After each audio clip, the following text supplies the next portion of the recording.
This video is about understanding how to add the big picture piece of the puzzle into your life.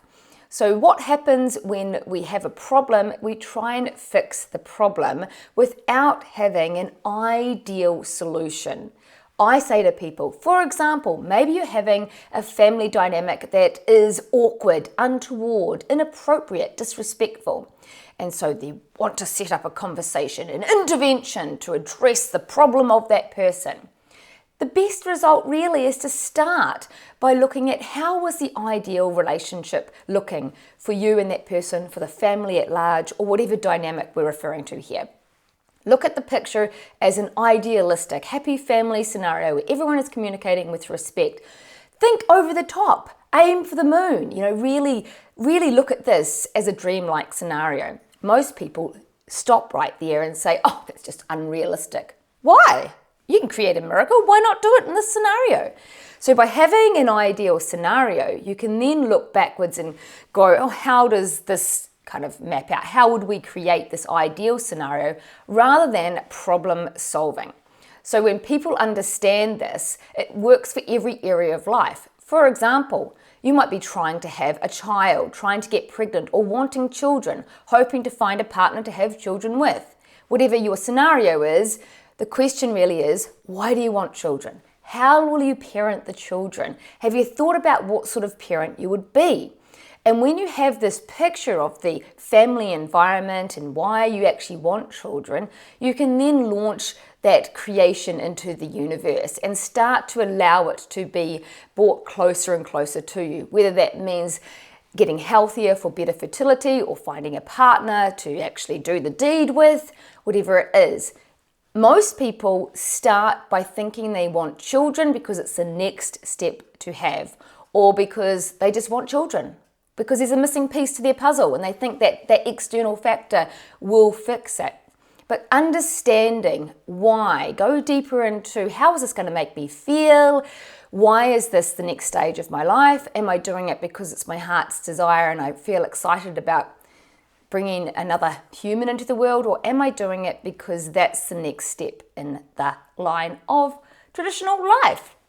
So the idea is to visualize the details without the details. What that means is visualize say you want a partner, visualize the experience of being in the dynamic, not specifically who that partner is, like not labeling the name of the person or the attributes or the physical features. Instead, simply feeling the dynamic of a relationship you want.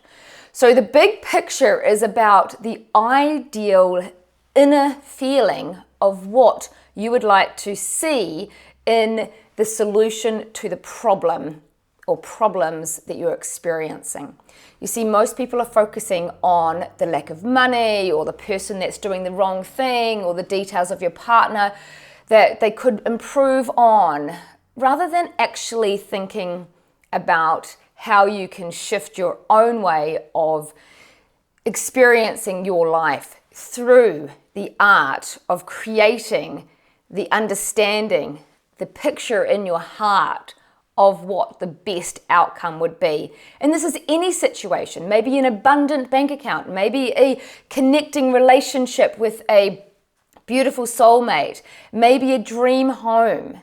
But your dream home may not be the mansion on the beach. It may be a shack in the bush, or vice versa. Whatever it is to that individual person, I suggest feel into how it feels to live in that place, not what the place looks like.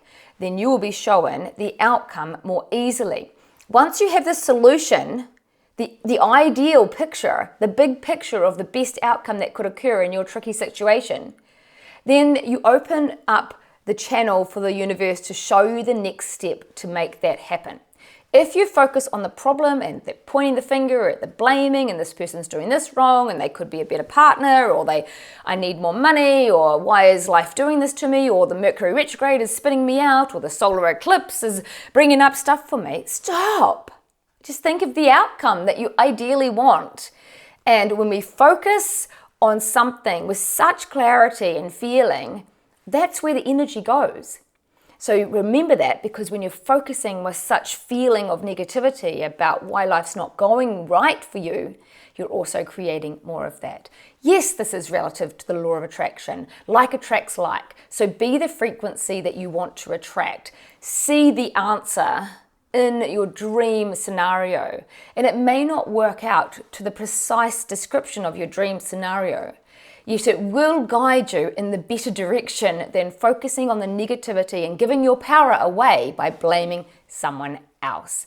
So the missing piece to most people's lives are they not focusing on a dream scenario, perhaps a blended family coming together, all happy and loving each other and excited to see each other. Instead, there's resentment about change and these people aren't doing what you wanted them to do and this is not how you wanted it to go. Well, it is the way it is. So forget about what you have been expecting and feel into what is the ideal scenario now that these people or this place or this circumstance is on the table for you. Work with what you've got, not so much with what you had. Okay? That makes sense when you look at it in times like change. The only thing we can guarantee in life is change. Therefore, for example, if your parents separate and marry other people, maybe it's not what you want. Maybe you're going to fight what is. Instead, imagine if it was all one big happy family and everyone loved enjoying each other's company and they were excited to catch up. Why is that not the focus? Why is the focus on what is going wrong? Something to think about. We'll see you here next time for another tidbit of how to live a more happy life. Ciao for now. Bye.